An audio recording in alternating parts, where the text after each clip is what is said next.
Assalamualaikum warahmatullahi wabarakatuh. Perkenalkan, saya Angelia Dwi Astuti, NPM 5021238, kelas 4F. Di sini saya akan menjelaskan materi mengenai konsep dasar kurikulum dalam mata kuliah Telaah Kurikulum, dosen pengampu, Bapak Tio Gusti Satria, Magister Pendidikan. A. Pengertian kurikulum. Secara etimologis, istilah kurikulum berasal dari bahasa Yunani yaitu kurir yang artinya pelari dan kurer yang artinya tempat berpacu. Pada awalnya, istilah kurikulum berasal dari dunia olahraga, terutama dalam bidang atletik pada zaman Romawi kuno di Yunani. Dalam bahasa Latin, kurikulum berasal dari kata kurer yang berarti berlari atau running sebagai suatu pengalaman hidup. Kurikulum bermakna sempit memandang bahwa kurikulum merupakan materi-materi pelajaran yang harus diberikan kepada siswa. Selain itu, kurikulum dipandang sebagai seperangkat rencana pelajaran yang harus diberikan kepada siswa. Dalam pandangan yang pelajaran harus diberikan kepada siswa. Dalam pandangan yang lebih luas lagi, kurikulum dipandang sebagai seluruh aktivitas yang berpengaruh terhadap pembentukan pribadi peserta didik, baik di sekolah maupun di luar sekolah, atas tanggung jawab sekolah untuk mencapai tujuan pendidikan.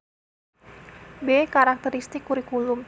1. Kurikulum ideal atau ideal kurikulum, yaitu kurikulum yang berisi sesuatu yang baik, yang diharapkan atau dicita-citakan sebagaimana dimuat dalam buku kurikulum. 2.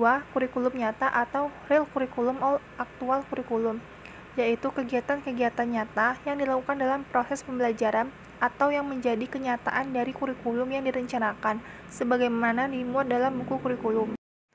3. Kurikulum tersembunyi atau hidden kurikulum, yaitu segala sesuatu yang mempengaruhi peserta didik secara positif ketika sedang mempelajari sesuatu.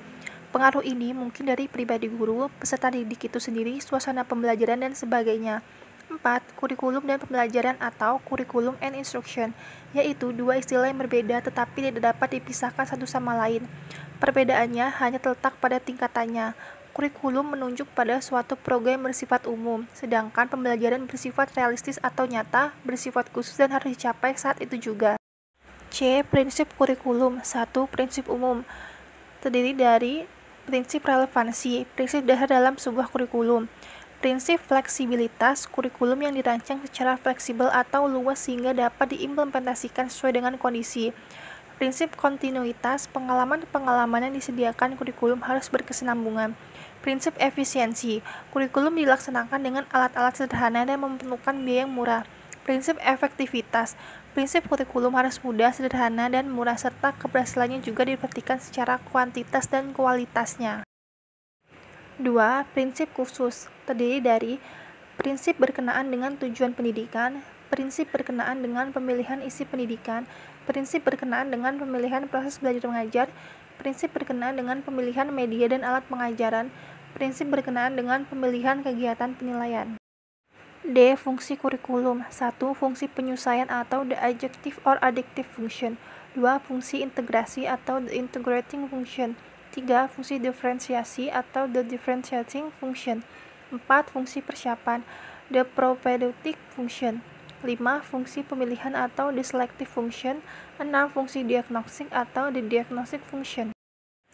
E. Tujuan kurikulum. Tujuan kurikulum secara umum yaitu untuk pendidikan nasional sebagai lembaga atau institusi, untuk berbagai bidang studi dan untuk instruksi atau penjabaran bidang studi. Dengan demikian, tujuan kurikulum adalah melancarkan proses pendidikan. Tujuan kurikulum yaitu sebagai alat pendidikan untuk menghasilkan siswa yang berintegrasi. Kurikulum juga membuat siswa mengerti sistem pendidikan yang diterapkan, sehingga siswa dapat memutuskan pendidikan yang ia inginkan di jenjang selanjutnya. Baiklah, sekian materi dari saya mengenai konsep dasar kurikulum. Terima kasih. Saya akhiri. Wassalamualaikum warahmatullahi wabarakatuh.